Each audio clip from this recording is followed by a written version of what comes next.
បាទសូមជម្រាបសួរបងប្អូនទាំងអស់គ្នាទូទាំងប្រទេសហើយនិងទូទាំងពិភពលោកបាទយើងបានជួបគ្នាម្ដងទៀតហើយខ្ញុំឈ្មោះថាពួយវុទ្ធីបាទខ្ញុំសូមរាប់អានជាមួយបងប្អូនទាំងអស់គ្នាផងបាទសូមទទួលស្គាល់និងទទួលការរាប់អានពីខ្ញុំផងបាទហើយបើសិនជាខ្ញុំនិយាយទៅមានការខ្វះខាតលើសលប់ចំណុចណាក៏សូមមេត្តាបងប្អូនខន្តីនិងអធ្យាស្រ័យដល់រូបខ្ញុំផងបាទព្រោះរូបខ្ញុំមានការលំបាកជាខ្លាំងនៅក្នុងជាតិនេះខ្ញុំដឹងតែមានការលំបាកមានការយ៉ាប់យ៉ឺននឹងខ្លាំងណាស់បងប្អូនអញ្ចឹងក៏សូមទទួលការគោរពនិងមេត្តាខន្តីសេចក្តីស្រណោះអាណិតដល់រូបខ្ញុំផងបាទខ្ញុំវេទនារូបកាយមែនបងប្អូនតែចិត្តរបស់ខ្ញុំរក្សាមិនឲ្យខ្ញុំធ្វើអំពើថោកទាបឬក៏គួរអាប់អោនមិនជាទីគួរដែលឲ្យសំណោះអាណិតនោះទេបាទគឺខ្ញុំតែងតែរក្សានៃគោលជំហររបស់ខ្ញុំកិត្តិយសរបស់ខ្ញុំនៃគំនិតរបស់ខ្ញុំនៃអិរិយាបថរបស់ខ្ញុំគឺរក្សាបានល្អថ្លៃថ្នូរបំផុត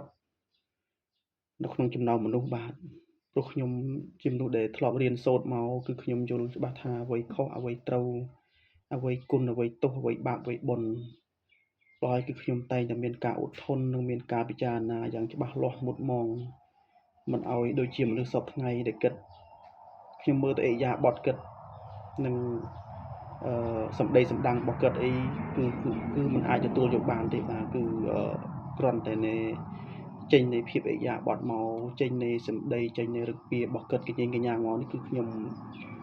គឺគួរឲ្យខ្ពើមល្អើមបាទគួរឲ្យខ្ពើមល្អើមគួរមិនគួរឲ្យជ្រះថ្លាមិនគួរឲ្យរាប់អានបាទអញ្ចឹងសម្រាប់រូបខ្ញុំបាទខ្ញុំឈ្មោះថាពួយវុទ្ធីបាទជីវិតរបស់ខ្ញុំនេះកន្លងមកបានជួបនឹងមនុស្សសប្តាហ៍ថ្ងៃនេះដែលគិតមានចិត្តខ្មៅងងឹតតាមផ្ដន់ទាឈ្លាននេះខ្ញុំផ្ដន់ទាធ្វើបាបខ្ញុំឲ្យខ្ញុំធ្លាក់ខ្លួនទៅជាបាបទោះបងប្អូនទៅជាបាបវេទនាគឺបាបវេទនារងកម្មរងពៀ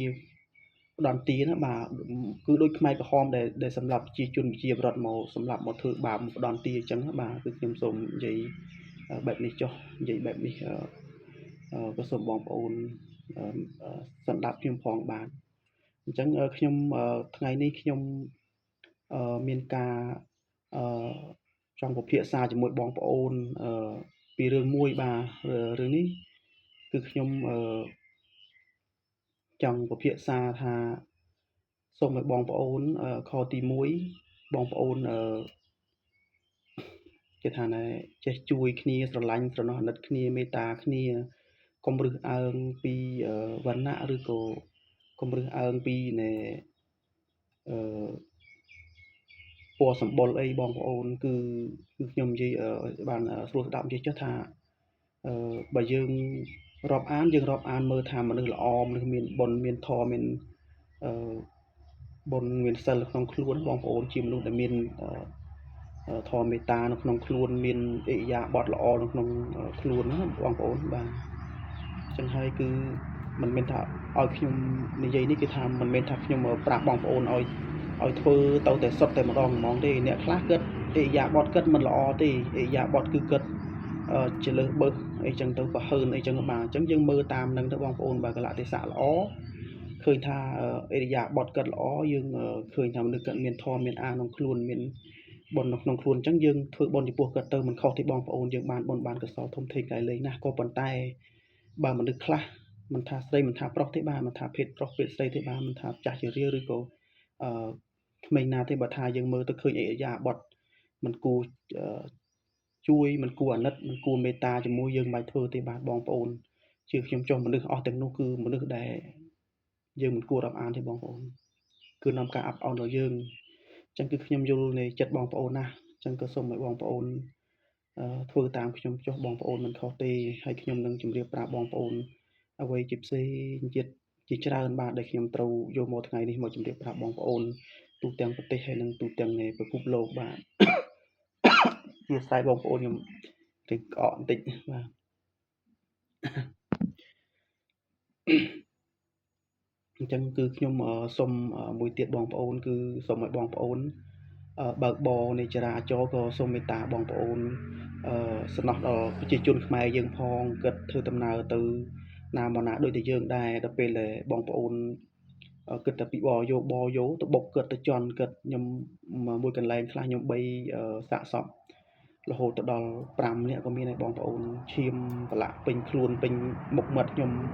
អត់ខ្ពើមល្អើមទេបងប្អូនខ្ញុំគឺខ្ញុំបាននិយាយថាខ្ញុំជាតិនេះខ្ញុំខំធ្វើបុណ្យខំប្រឹងទៅធ្វើអំពើល្អគឺមិនដូចអ្នកខ្លះដែលកើតរឹសអើងគេអត់ហ៊ានទៅជួយតកងដូចខ្ញុំទេព្រោះគេខ្លាចគេខ្ពើមគេល្អើមបងប្អូនគេខ្លាចប្រឡាក់គេអីចឹងណាបងប្អូនដល់ចឹងហើយខ្ញុំសូមមេត្តាចិត្តបងប្អូនសូមទទួលស្គាល់នៅរូបខ្ញុំផងបាទខ្ញុំឈ្មោះថាពួយវុធី រស់នៅខេត្តបាត់ដំបងបាទរស់នៅในខេត្តបាត់ដំបងបាទទីលំនៅបច្ចុប្បន្នខ្ញុំរស់នៅសប្តាហ៍ថ្ងៃនេះគឺនៅភូមិអូជ្រៃឃុំកំរៀង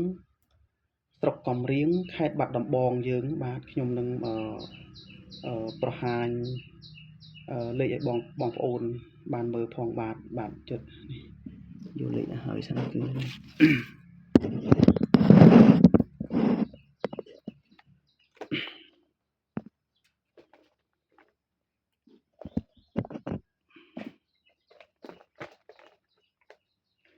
បាទនេះគឺជាលេខ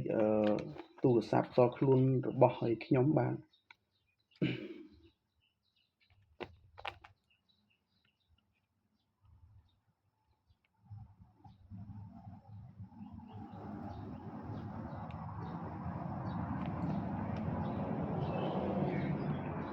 ចាំងពេកអីបងប្អូនមើលអត់សូវឃើញបាទ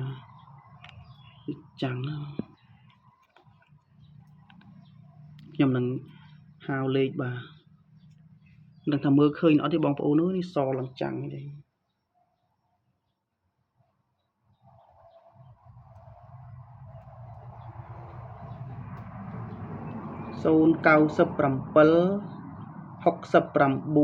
69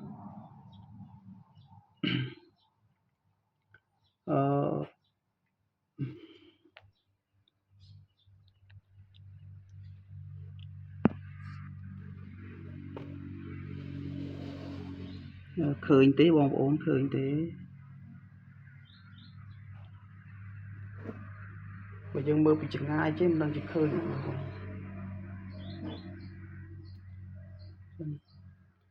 097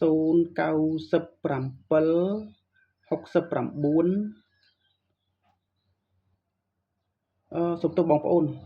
097 46 69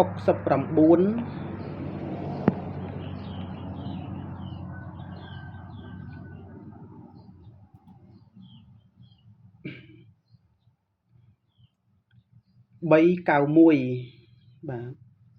097 46 69 391 097 46 69 391បាទសូមជម្រាបប្រាប់បងប្អូនម្ដងទៀតបាទគឺខ្ញុំបញ្ជាក់ប៉ុន្តែជាច្បាស់ឬមិនច្បាស់ទេបងប្អូនអើយនេះហើយឥឡូវខ្ញុំសូមហៅម្ដងទៀតបាទ097 46 69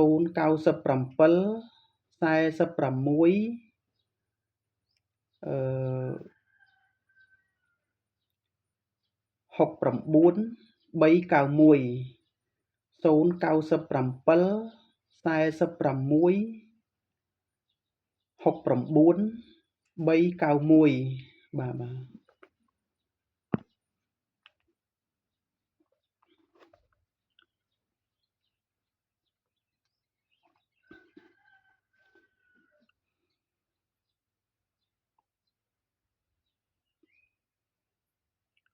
097 46 69 391បាទ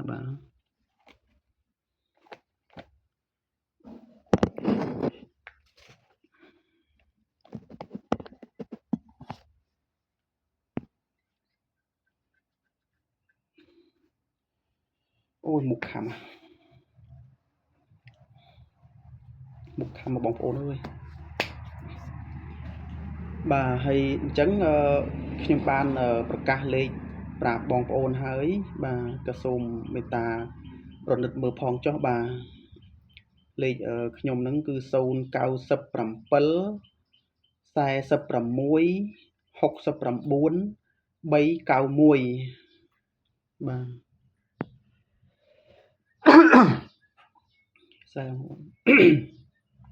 បាទ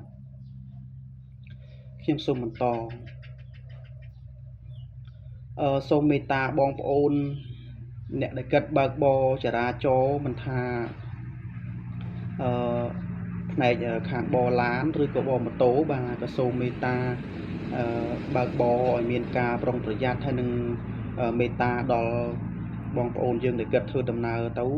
ក៏មានសូមឲ្យមានការយោគយល់គុំណែចេះតែអាងថាមានឡានមានម៉ូតូនឹងចេះតែពិសុទ្ធយោដោយមិន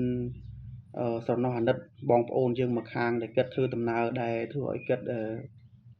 ប៉ះពាល់គ្រោះថ្នាក់ចរាចរណ៍អីហ្នឹងបាទគឺសូមឲ្យបងប្អូនស្រណោះអាណិតដល់គិតធ្វើដំណើរដែរដូចជាយើងដូចខ្ញុំបានលើកឡើងខាងដើមអញ្ចឹងគឺបាទជួនកាលខ្ញុំ3មកកន្លែងមានទៅដល់រហូត5នាក់ក៏មានបាទបងប្អូនខ្ញុំសង្វេគណាស់បងប្អូនបាទដែលពេលដែលឃើញសកម្មភាពបងប្អូនបានធ្វើទាំងពលដែលបងប្អូនបានធ្វើសកម្មភាពទៅបែបនោះគឺខ្ញុំពិតជាសោកស្ដាយចូលរួមសោកស្ដាយដែលបងប្អូនយើងគិតខ្វះធម៌មេត្តានោះខ្ញុំសូមនិយាយចឹងចុះបាទអញ្ចឹងហើយក៏ខ្ញុំសូមមេត្តាឲ្យបងប្អូនបើកបរមេត្តាស្រណោះអាណិតដល់អ្នកដែលគិតធ្វើដំណើរដែរផងចុះបាទខ្ញុំសូមប៉ុណ្ណឹងកុំឲ្យធ្វើសកម្មភាពបែបហ្នឹងអីសូមឲ្យចេះស្រណោះអាណិតគ្នាផងបាទហើយមួយទៀតខ្ញុំចង់មានចំណុចមួយប្រាប់បងប្អូនចំណុចនេះបើសិនជាបងប្អូនបានសន្តាប់ហើយសូមមេត្តាបងប្អូនកុំមើលងាយខ្ញុំកុំរើសអើងខ្ញុំហើយកុំជេរខ្ញុំបាទហើយកុំប្រមាថខ្ញុំកុំឌីលខ្ញុំបាទព្រោះខ្ញុំចង់ឲ្យបងប្អូនបានមានគេហៅថាភាពរីកចម្រើនបាទភាពរីកចម្រើនហើយនឹងភាពមានបុណ្យនៅក្នុងខ្លួនបាទព្រោះបងប្អូនបើសិនជាអត់មានបុណ្យនៅក្នុងខ្លួនបងប្អូនស្លាប់គ្រប់ពេលវិនាទីពេលនាទីគឺគ្រប់ម៉ោងគ្រប់នាទីគ្រប់ដង្ហើមយើងចេញចូលទាំងអស់គ្នាព្រោះសម័យឥឡូវនេះអ្នកដែលគិតអត់មានធម៌មានមានបុណ្យកុសលនៅក្នុងខ្លួនគឺมันអាចអាយុវែងបានទេអ្នកដែលគិតរស់នៅលើភពផែនដីយើងនេះបាទអញ្ចឹងខ្ញុំចង់ឲ្យបងប្អូនបានអាយុវែងហើយនឹងសុខចម្រើនរស់ស៊ីមានបានហើយនឹងប្រាថ្នាតែអំពើល្អប្រាថ្នាអ្វីក៏បានដូចជាចិត្តបំណងបងប្រាថ្នាណាបងប្អូនគឺខ្ញុំនាំលៀបឲ្យបងប្អូនទេខ្ញុំចង់ឲ្យបងប្អូនបានសុខចម្រើននឹងអាយុវែងទាំងអស់គ្នានោះទេបងប្អូនខ្ញុំមិនបានឲ្យបងប្អូនខូចខាតអ្វីឲ្យបងប្អូនលំបាកអ្វីនោះទេបាទព្រោះខ្ញុំជាមនុស្សល្អគឺខ្ញុំតែងតែយកអ្វីដែលល្អឲ្យបងប្អូននឹងហើយនាំឲ្យបងប្អូនបានលៀបបានជ័យបានមាសប៉ិនដងទុំខ្ញុំនិយាយចឹងក៏បានដែរបាទបាទអញ្ចឹងក៏ខ្ញុំសូមជម្រាបថាបែបនេះទៅតែម្ដងបងប្អូនបាទជម្រាបចេញមកតែម្ដងបាទគឺថា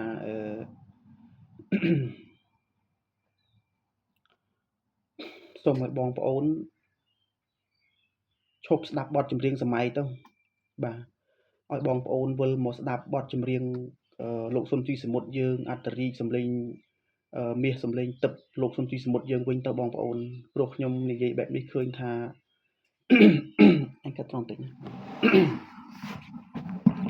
សូមទោសបងប្អូនចិត្តតែមានស្អីមករំខាននឹងជាអមនុស្សឬក៏យ៉ាងណាទេបងប្អូនគឺដូចមកតាក់កំពង់កដូចថាយើងនិយាយអីមិនចង់កើតសូមមេត្តាបងប្អូនកុំប្រកាន់គឺចង់ឲ្យបងប្អូនមកទទួលសន្តាប់នៃបទចម្រៀងយើងវិញមកបើខ្ញុំនិយាយនេះមិនមែនថាមិនគូបិទសិតគេម្លេះអត់ទេគឺថាខ្ញុំសង្កេតឃើញបងប្អូនយកតែសិលធម៌វប្បធម៌គេយកភាពសម័យរបស់គេយកឲ្យបទភ្លេងរបស់គេមកនឹងឯងបានធ្វើជាឲ្យគ្រោះថ្នាក់ចរាចរណ៍នឹងនិយាយរួមទៅថាឃើញថាមានការប្រមាថសម្បើមណាស់បាទមានការប្រមាថសម្បើមណាស់បងប្អូនហើយកុំប្រកាន់ខ្ញុំកុំខឹងខ្ញុំណាបាទខ្ញុំឃើញខ្ញុំដឹងខ្ញុំឮខ្ញុំដឹងរឿងបាទពីកັບកិរិយាពីចរិតឫកពាក្យរបស់បងប្អូនពីគំនិតរបស់បងប្អូនខ្ញុំដឹងអស់បាទខ្ញុំដឹងអស់លាក់ខ្ញុំវុធីអត់ចិត្តទេព្រោះហើយខ្ញុំចង់ឲ្យបងប្អូនធ្វើតាមខ្ញុំចុះបាទខ្ញុំសង្កេតឃើញថាបងប្អូនធ្វើខុសច្រើនណាស់បងប្អូនធ្វើខុសច្រើនធ្វើខុសចំណុចត្រង់ថាបងប្អូនយកបទចម្រៀងគេមកស្ដាប់ហើយបងប្អូនបានសប្បាយតាមភ្លើតភ្លើនតាមយកវប្បធម៌សម័យរបស់គេនឹងសប្ងៃនេះយកទៅធ្វើតាមខ្លួនឯងមិនថាស្រីមិនថាប្រុសស្លៀកខោស្លៀកអាវនឹងឬហើយមានការប្រមាថហើយបើកបោអីហ្នឹងទៅបុកគេបុកឯងមានដូចកូនក្នុងការខេតទីមានជ័យទៅបុកគេស្លាប់មកកន្លែងហ្នឹងទៅដល់5 6នាក់ណាបងប្អូនដោយសារគាត់យកវប្បធម៌គេនឹងមកប្រើប្រាស់ខ្លួនឯងហើយមានការប្រមាថបាទអង្គថាខ្ញុំគូអ្នកធំហ្នឹងខ្ញុំចង់សម្លាប់អ្នកណាក៏បានណាមែនទេបងប្អូនសូមធ្វើចឹងអីខ្ញុំអ្នកយល់ខ្ញុំអ្នកដឹងខ្ញុំសូមឲ្យបងប្អូនមកវិលស្ដាប់លោកសុនជីសមុទ្រយើងវិញមកអត្តរិកយើងពីដើមមកហ្នឹងកុំបំភ្លេចលោកអីព្រោះថាបើសិនជាបងប្អូនមិនធ្វើតាមខ្ញុំបងប្អូនបំភ្លេចបងប្អូននឹងជួបឧបសគ្គហើយគ្រប់ពេលបងប្អូនមិនអាចស្មានស្ទង់ខ្លួនឯងមើលដឹងទេថាអត់កើតអីតែខ្ញុំជឿថាកើតហើយបងប្អូនអាយុខ្លីទៀតខ្ញុំមិនដាក់ទនីទេណាបងប្អូនដាក់ឲ្យតន់បើយើងអត់មានបុណ្យបើយើងអត់មានសិលក្នុងខ្លួនគឺយើងមិនអាចវែងតទៀតបានទេនៅសប្តាហ៍នេះរស់បានអ្នកដែលមានធម៌មានអាបុណ្យក្នុងខ្លួនទេបងប្អូនអត់ចេះធ្វើបុណ្យធ្វើទានគឺអាយុខ្លីហើយខ្ញុំនិយាយច្បាស់ស្រួលស្ដាប់ចឹងបណ្ដោយហើយខ្ញុំសូមឲ្យបងប្អូនវិលមកស្ដាប់បទពីដើមយើងមកសប្តាហ៍គឺនៅតែមានគេហៅថាបទលោកសុនជីសមុទ្រ50 70ឆ្នាំនេះសម្រាប់ខ្ញុំគិតថាមិនជាដើមទេចង់និយាយថាសម័យឥឡូវនេះក៏បានដែរពោះ50 70ឆ្នាំខ្ញុំគិតថាខ្លីណាស់តិចណាស់សម្រាប់ខ្ញុំដែលខ្ញុំមើលឃើញនេះតែពេលនោះគឺខ្មែរក្រហមគឺបង្កើតពេញទឹកពេញដីនឹងធ្វើឲ្យមិនស្គាល់ខុសមិនស្គាល់ត្រូវសម្រាប់ខ្មែរតែគ្នាឯងនឹងដោយសារចំណុចនឹងហើយដែលយើងប្រកាន់រឹសអើងពូជសាសន៍យើងទៅយូរវប្បធម៌របស់គេយូរមកប្រើខ្លួនឯងយូរសម្រាប់តាមគេជឿតាមគេយកមកសម្រាប់ខ្មែរគ្នាឯងនោះបានធ្វើឲ្យកើតទៅជាខ្មែរក្រហមមកសម្រាប់ពេញប្រទេសនឹងកន្លែងណាក៏មានតែខ្មោចខ្មែរកន្លែងណាមានតែខ្មោចខ្មែរឆ្អឹងខ្មែរឈាមខ្មែរនោះបាទអញ្ចឹងខ្ញុំឃើញចំណុចអស់ទាំងនោះឲ្យបងប្អូនខ្ញុំមិនចង់ឲ្យបងប្អូនយើងធ្វើមិនបានដូចគេទេណាបងប្អូនយើងធ្វើមិនបានដូចគេទេគេអ្នកមានទេយើងអ្នកក្ររួចពីសង្គ្រាមមិញបាទខ្ញុំនិយាយថាមិនក៏ខ្ញុំនិយាយថាមិញនេះក៏បានដែរបាទមិញនេះក៏បានដែរបាទហើយយើងយកវប្បធម៌របស់គេមកធ្វើតាមគេសក់ highlight សក់អីពួកកូននឹងមិនស្ដាប់បង្កប់ម៉ែឪរឿងតឹងជីម៉ែជីឪឌឺរឿងតឹងមានកូនខ្លះខ្ញុំឃើញវាយម៉ែឪឯងក៏មាននេះហើយដោយសារតែបងប្អូនទៅយកវប្បធម៌របស់គេមកប្រើតែងឈុតធ្វើ sexy ធ្វើសក់ខៀវសក់ក្រហមបងប្អូនម៉ែឪនិយាយថាមិនបានច្រើនទៅឲ្យទៅរៀនទៅសូត្រនាំគ្នាទៅដើរផ្លូវខុសអីនេះបាទដល់ហើយទៅអ្នកណាខ្លះទៅ ដូចកូនស្រីអីហ្នឹងឃើញរត់ទៅតាមប្រុសតាមអីមកវិញផើមបំបាក់មុខបំបាក់បុតបង្អាប់បង្អោនកិត្តិយសតម្លៃនៃប្រពៃណីខ្មែរយើងបាទនេះហើយដោយសារបងប្អូនទៅយកបទចម្រៀងសម័យរបស់គេនឹងយកមកប្រើហើយយកវប្បធម៌របស់គេសម័យនឹងយកមកប្រើនេះបងប្អូនធ្វើមិនបានដូចគេទេភាព sexy របស់បងប្អូននេះនាំឲ្យអាប់អោននៃជនជាតិយើងនាំឲ្យអាប់អោននៃតម្លៃថ្លៃថ្នូររបស់ខ្មែរយើងខ្ញុំចង់ឲ្យបងប្អូនមកលើកស្ទួយយើងវិញហើយចេះស្រឡាញ់គ្នាចេះមេត្តាអត់ឱនខន្តីជាស្រ័យដល់គ្នាកុំមានការរើសអើងគ្នាអ្នកមានអ្នកក្រអ្នកខ្មៅសទួយទៀបអីក៏ដោយរើសអើងសុំអីតាមវត្តខ្លាំងនឹងឃើញមនុស្សឈួតកជុលទៅសុំបាយហូបតាអាចារ្យនិយាយជីលោកសង្ឃខ្លះដេញកិតមកចូលវត្តចូលអីហូបបាទមើងងាយរើសអើងខ្ញុំសូមចិត្តមេត្តាបងប្អូនចុះកុំធ្វើបែបហ្នឹងកុំឲ្យថៃកុំឲ្យសៀមគេមើងងាយយើងគេតាមដានឃើញយើងទាំងអស់ប្រជាជនខ្មែរយើងធ្វើអីក៏គេដឹងដែរខ្ញុំប្រាប់កាមេរ៉ារបស់គេមើលឃើញទាំងអស់លោះដល់ពេលឃើញពីខ្មែរយើងធ្វើចរិតចឹងគេធ្វើចំណុចធ្វើបាបចឹងហ្នឹងបាទខ្ញុំតែងតែប្រាប់ហើយប្រាប់ទៀតថាបងប្អូនត្រូវចេះស្រឡាញ់គ្នាត្រូវចេះស្រណោះអាណិតគ្នាដោយចិត្តនឹងចិត្តនេះមេត្តាគ្នានេះកុំឲ្យបានតែមាត់បានតែរឹកពីចងៀងចងាងនឹងត្រូវយល់ចិត្តនឹងចិត្តចេះយល់ចិត្តគ្នាចេះអត់អោនគ្នាចេះមេត្តាគ្នាចេះអត់ធន់នឹងគ្នាតស៊ូជាមួយគ្នានេះបានធ្វើឲ្យគេខ្លាចយើងបាទហើយខ្ញុំនឹងនិយាយទៅជាភាសាថៃមួយទៀតដើម្បីឲ្យថៃឈប់ធ្វើសកម្មភាពបែបនេះមកលើខ្មែរយើងហើយមានតែខ្មែរយើងទេដែលចេះជួយគ្នាបានរួបរวมគ្នាទៅចកឹះមកបាច់កាច់មិនបាក់ទេបងប្អូនមហាជនជឿខ្ញុំចុះកុំឆ្លោះគ្នាកុំចងៀងចងាងគ្នាកុំធ្វើបង្ងើយបកាយដាក់គ្នាបើយើងឆ្លោះគ្នាយើងបែកបាក់សាមគ្គីគ្នាគេថាគ្រួសារបែកបាក់វិចឲ្យចោលគ្រួសារឆ្លោះទាស់ទែងគ្នាហែកក្អែកទ្រូងចិត្តគេមកគេមើលឃើញមកសប្ងៃគេទៅនើបគេមើលឃើញទាំងខ្មែរយើងនឹងឆ្លោះគ្នាធ្វើឲ្យគេមើលងាយខ្មែរយើងធ្វើឲ្យគេមើលងាយនៃប្រទេសជាតិយើងសញ្ជាតិយើងបាទបានជាគេធ្វើអញ្ចឹងឃើញផ្លោងដាក់ខ្មែរយើងបាញ់ខ្មែរយើងស្លាប់អស់ប្រមាណទៅហើយទម្លាក់ក្របមកចូលទឹកដីខ្មែរយើងបាទយើងជួយប្រទេសជាតិយើងបានយើងត្រូវរួបរวมគ្នាផងសង្ឃឹមតែថ្នាក់ដឹកនាំលោកហត់ណាស់លោកលំបាកណាស់យើងគួរតែសំណោះដល់ចិត្តរបស់លោកដែលគិតខំជួយស្រង់មកបានតាំងពីជំនាន់ខ្មែរក្រហមមកដល់សប្តាហ៍ថ្ងៃនេះឥឡូវចូលស្អីណានៃទៀតអីចឹងបងប្អូនគួរតែយល់ផងបាទខ្ញុំដើរនៃព្រំប្រទាត់នៃប្រទេសខ្មែរយើងជុំវិញទាំងអស់គ្រប់ខេត្តខ្ញុំតែងតែមានការអុជធូបបែបនមានការចេះសូត្រគាថាឲ្យ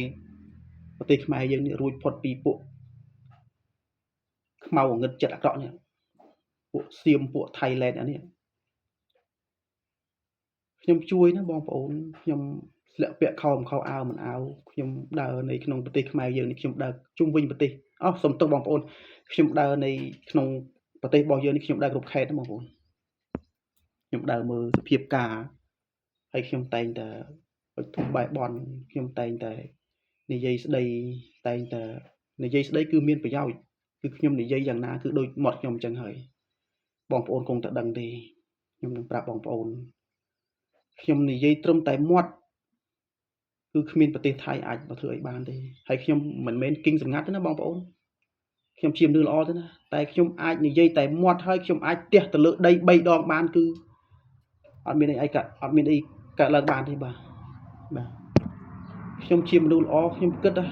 ខ្ញុំចេះជួយគ្រប់បែបយ៉ាងខ្ញុំមិនមែនយងតែអាត្មាខ្លួនឯងដូចអ្នកផ្សេងអ្នកខ្លះថាទៅឈឺឆ្អាលស្អី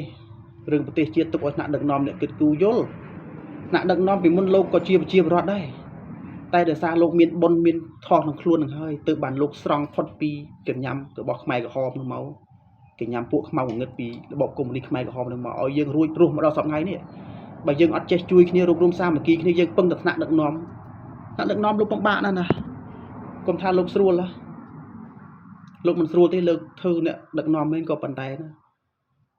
ការយកសម្ដីទៅចរចាក្នុងឯកសារ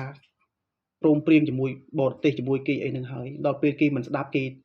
បំពាក់ពៀនមកទៀតក៏លោកមិនដឹងថាត្រូវមិនមែនបន្ទោសលោកទាំងស្រុងទេក៏ប៉ុន្តែយល់យើងត្រូវយល់ទាំងអស់គ្នាថាលោកពិបាក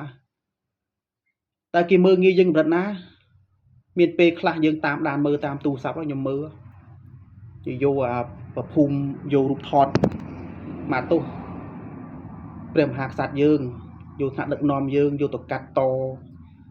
សិទ្ធិណាដាក់សុំទានគេអីណាបាទសុំទានគេអីណាអីរួចហើយទុធៈប្រភូមិប្រជាជនប្រជាប្រដ្ឋយើងនឹងហើយដែលកាត់អាវដែលកងទ័ពបងកងទ័ពយើងហ្នឹងដែលរូបនគរវត្តរបស់យើងហ្នឹងណាបាទហើយអសហ្នឹងបាទកាត់យកវាជាយកវិបត្តិជាមកវាយកជើងវាមកជន់បងប្អូនបាទខ្ញុំតាមដានមើលឃើញពីសកម្មភាពរបស់វានឹងវាជន់វាជើងវាជន់បងប្អូនវាជន់វាមើងងាយខ្មែរយើងបើណាបងប្អូនបាទមើងងាយខ្មែរបងប្អូនយើងបើណាប្រទេសមើងងាយប្រទេសជាតិយើងបើសម្បើណាហើយថែមទាំងយករូបសម្ដេចអូយើងយករូបសម្ដេចហ៊ុនសែនយើងវាយកមកជន់ជើងបងប្អូនខ្ញុំតាមដានមើលតាមកាមេរ៉ាយើងទូរស័ព្ទនេះវាយកជើងជន់ណាបងប្អូនវាជន់ហើយវានោមដាក់មកទោះខ្ញុំមើលទៅឃើញចឹងហើយខ្ញុំឈឺចាប់បងប្អូនខ្ញុំគិតមើលយើងត្រូវឈឺចាប់ទាំងអស់គ្នាយើងត្រូវតែចេះរួបរวมទាំងអស់គ្នាយើងត្រូវតែចេះជួយគ្នាដើម្បីកុំឲ្យពួកខ្មាំងសត្រូវខ្មៅងងឹតនេះវាមើងងាយសញ្ជាតិយើងមើងងាយប្រទេសយើងមានតែបងប្អូនយើងទេទូទាំងប្រទេសទេដែលចេះជួយប្រទេសជាតិបានបងកងទ័ពយើងលោកប្រឹងណាស់ហើយលោកហត់នឿយណាស់ហើយតែយើងជាជនយើងត្រូវតែជួយគ្នាទៀតដើម្បីធ្វើយ៉ាងម៉េចក៏ដោយ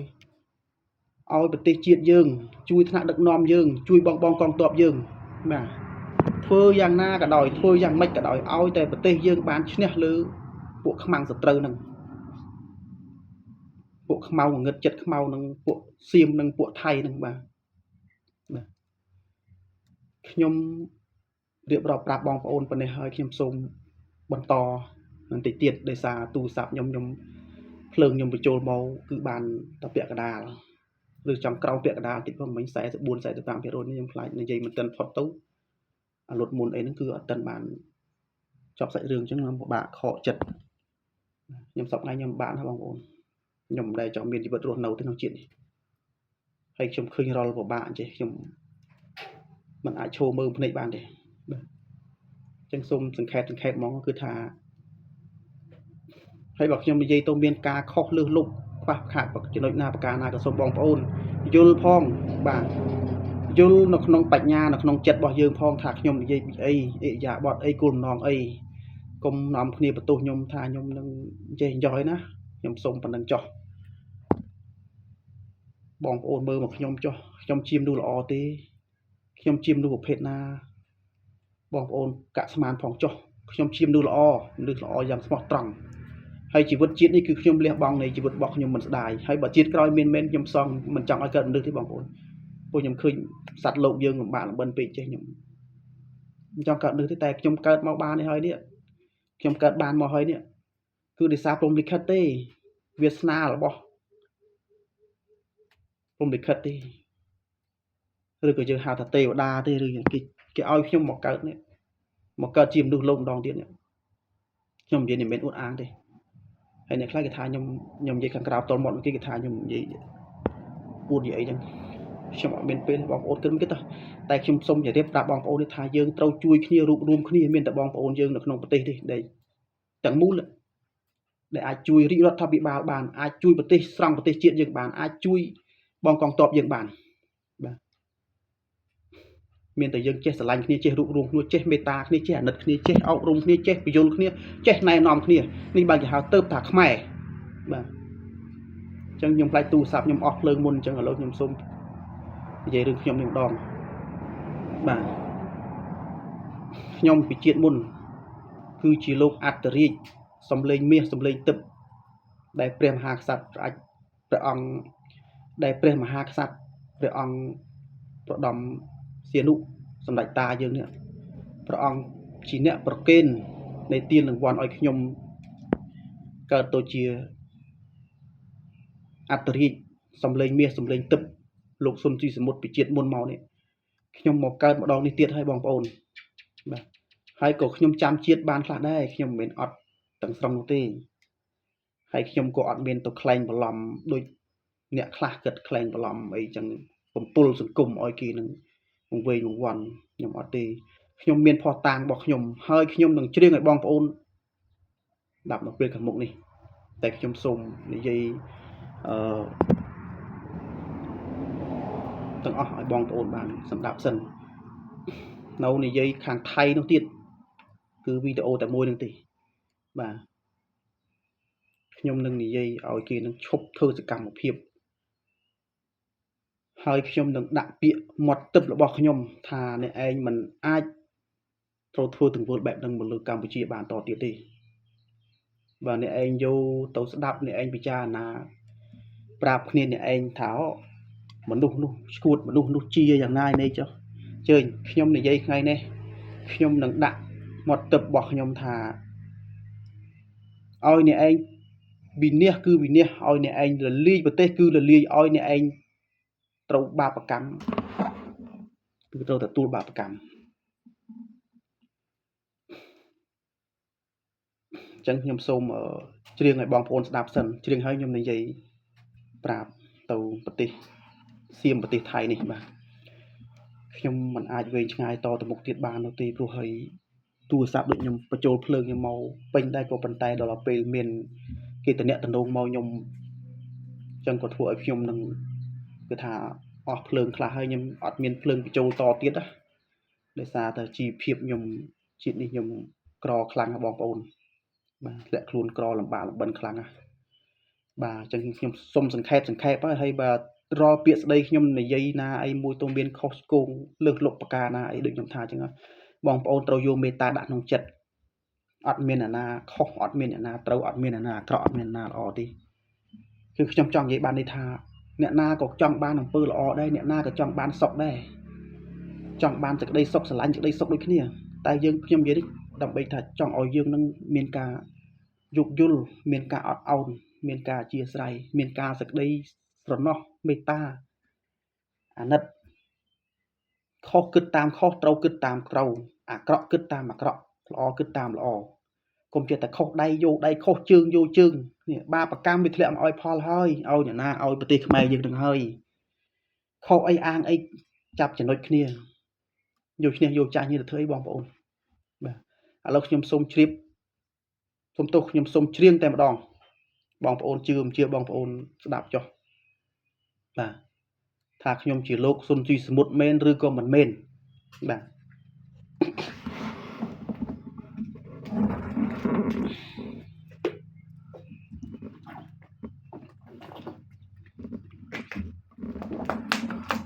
អីក៏បងទេជប់សិន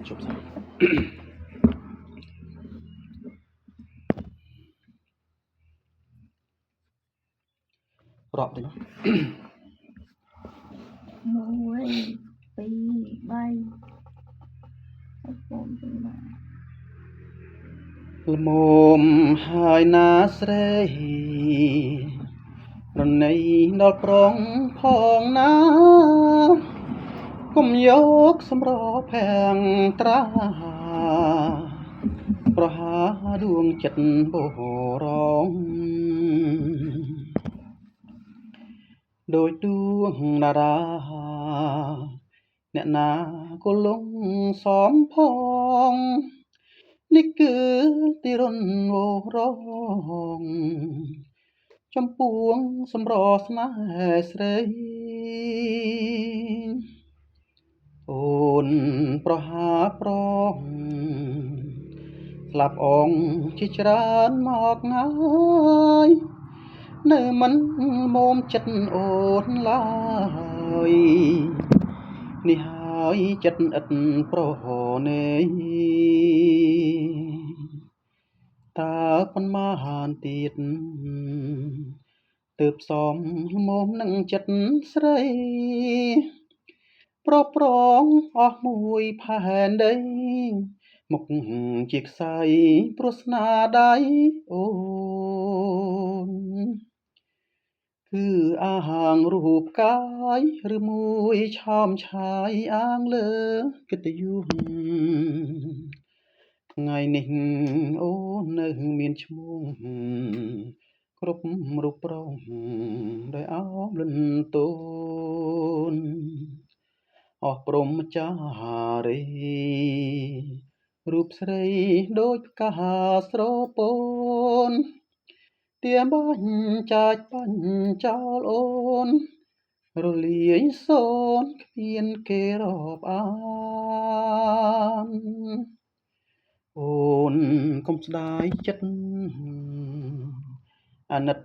prok đai sna srei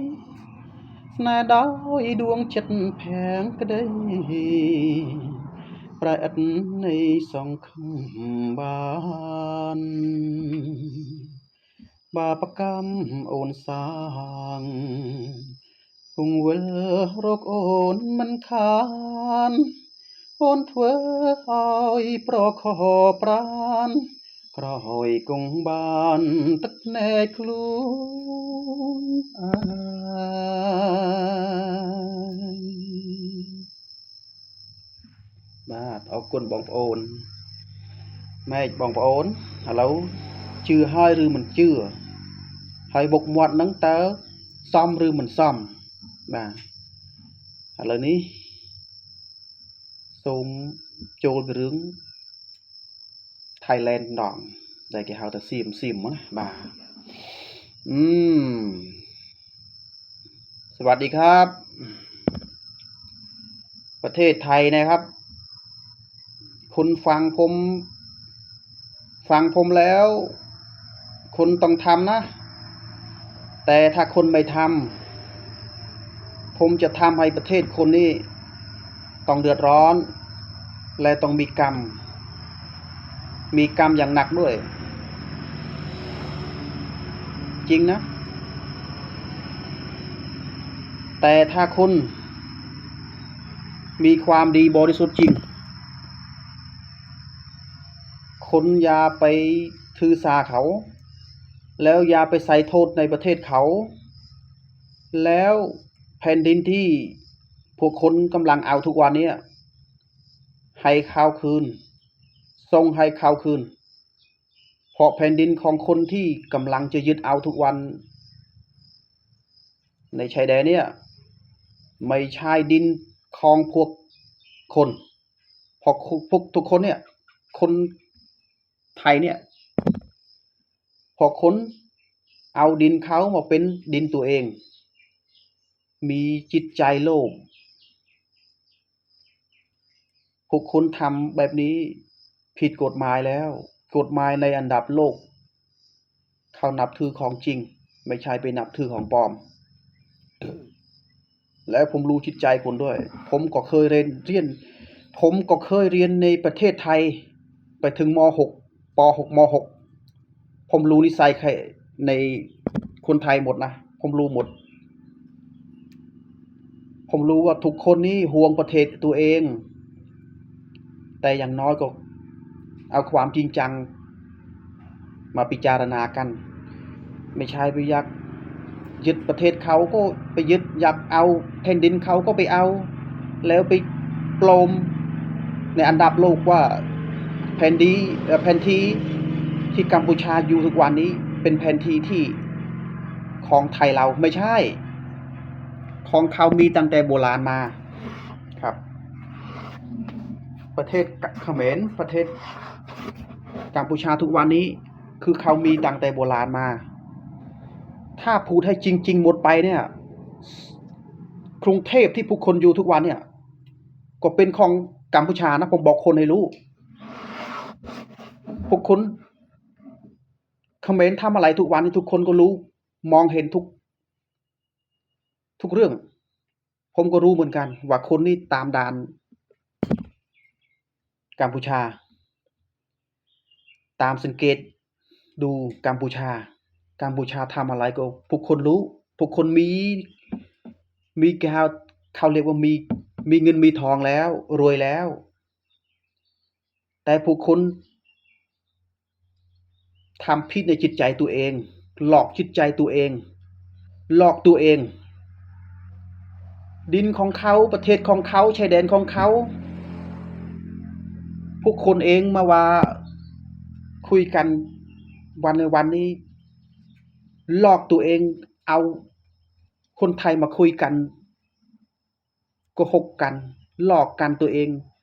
ป่านนี้เขมรกัมพูชา เอาดินของไทยเราอย่างงี้อย่างงั้นนั่นแต่ความเป็นจริงแล้วเนี่ยพวกคนนี้กำลังหลอกตัวเองทำตามใจที่โลกตัวเอง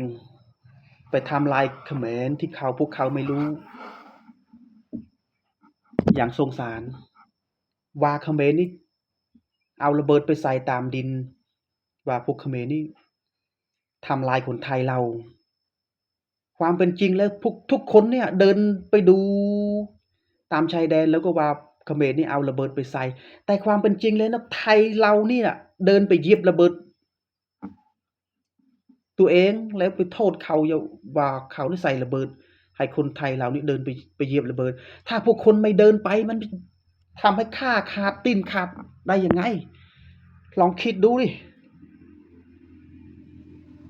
เดินไปเหยียบระเบิดตัวเองแล้วไปโทษเขาว่าเขานี่ใส่ระเบิดทำให้เท้าตัวเองต้องขาดทำให้เท้าเดินข้าเดินตัวเองนี้ท่าเดินข้าเดินท่าเดินเดินไม่รู้เดินไม่รู้เรื่องบาตัวเอง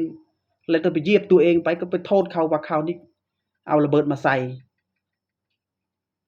รู้ตัวหรือเปล่าว่าทุกวันนี้กำลังจะทำผิดไปถึงไหนแล้วอันดับโลกเขาแล้วดูไปตามโทรศัพท์ไปนะเห็นได้ข่าวว่าทำเป็นดีไปช่วยประเทศนอกให้เขาว่าคนไทยเรานี่ดีประเทศไทยเรานี่ดีทำไมคนไทยของพวกคุณทำไมทำดีไซน์แย่อย่างนี้ทำไมทำดีไซน์อย่างนั้นหรือว่าดีไซน์นี่ตั้งแต่เกิดมีประเทศมาไปทำผิดไม่ได้นอนไม่หลับใช่ไหมหรือว่าคนอยากให้ผมเนี่ยปากผมที่เขาเรียกว่าปากมีบุญพูดไปอย่างไงก็อย่างนั้นผมไม่ใช่พูดแต่ปากนะผมอาจทำให้ประเทศของคนเนี่ยต้องลายต้องพังหมดนะจะบอกให้รู้ผมที่เคยเรียนในประเทศไทยผมชื่อสายชนแสจังมาเขมรเขาเรียกว่าทีหรือป่วยบททีอย่างนี้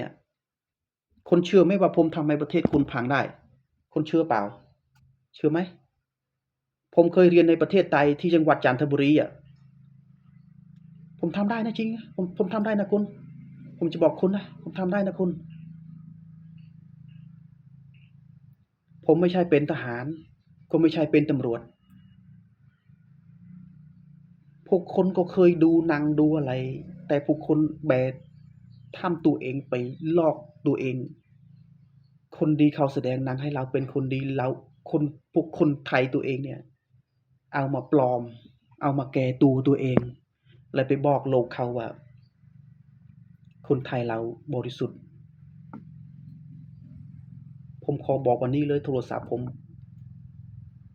แบตไม่ค่อยจะนี่นะผมบอกเลยวันนี้นะขอให้คุณหยุดทำในสกรรมภาพในเวลานี้ตอนนี้วันนี้ตั้งแต่วันนี้ไปถ้าพวกคุณไม่ทำตามผมประเทศของคุณต้องพัง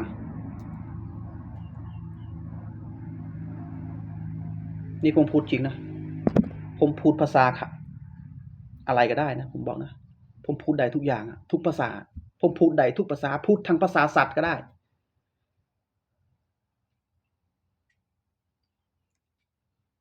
ผมขอจบวิดีโอตอนนี้เลยตั้งแต่พระเจ้าอยู่หัวนอนพูดอีกไปก็ได้แล้วผู้คนต้องการเกรงใจของพระเจ้าอยู่หัวด้วยก่อนที่จะทำอะไรพระเจ้าอยู่หัวก่อนที่พระองค์มรณะพาไปให้คนไทยเราเนี่ยทำอะไรต้องคิดก่อนใช่ไหม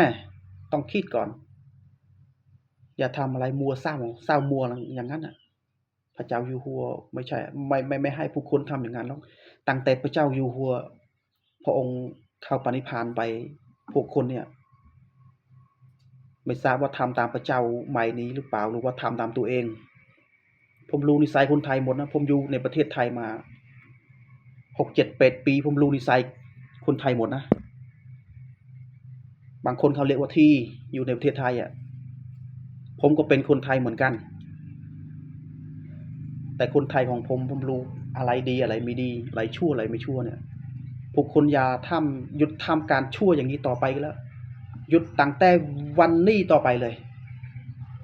ถ้าไม่อย่างนั้นไม่ทำตามผมพูดคนต้องเดือดร้อนในประเทศของคนประเทศของคุณอาจกลายเป็นประเทศกัมพูชาในเวลาวันข้างหน้าทุกคนเชื่อผมเถอะจบวันนี้